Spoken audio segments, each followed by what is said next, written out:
Okay, hi guys. What do you say? Holy Chain akasungwa Manheru. Akatovharirwa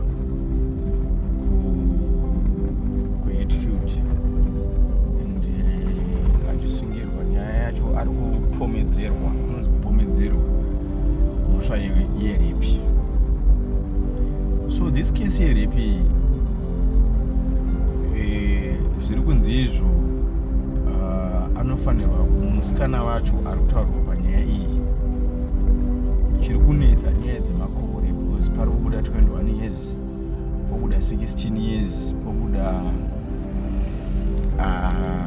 makore akangosiyana-siyana. So now wakatomirira medical affidavit, then after the medical affidavit wakamirira birth certificate razonzi riuye birth certificate remwana yeye. It's sad, you know.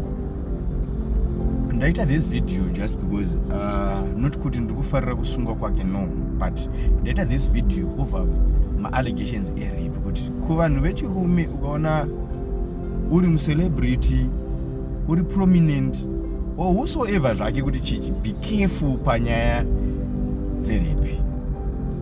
Vanhu vamunosangana navo vaya havasi vese vanosangana nemumwe anotokuisirai mameseji muinbox, vanotouya kumainbox vachikuti pamwe vari kukudai kana kuti chichi mofungidzira. Vamwe vacho vari kutouya kuzokuparadzai ende vanotokuparadzai ende vanotobudirira kukuparadzai. Macases iwaya ari so dangerous and ari deadly because unonge watouraiwa upenyu. So apa tinotongonamata kuti dai zvaregedza kufamba zvakaita sei zvakashata, zvafamba zvakanaka kuitira kuti asaite sei asapindane nenyaya idzi sekupomedzerwa kwaari kuita sei kwaari kuitwa. So it's sad.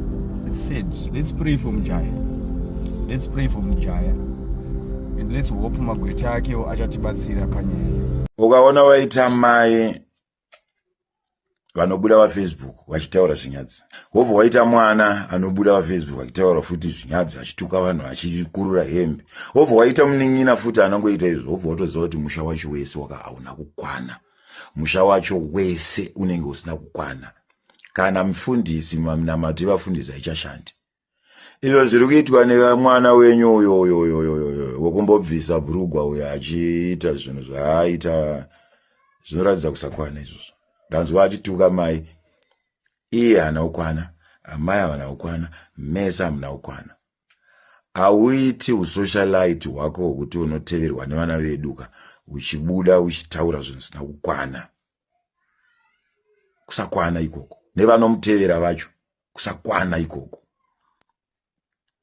Munotevera munhu anoshaudha vana venyu vanonzwa chii chavanodzidza ndechipi. Munhu anobuda akadhakwa nedoro achituka mai vake. Ndiwo masocialite emunyika yedu here. Kunzi izvoni tatovawo nevanhu vanotozikanwa. Kusakwana. Uyo mwana wemudzi yadzikama, muudze kuti zvanzi naKobo dzikama.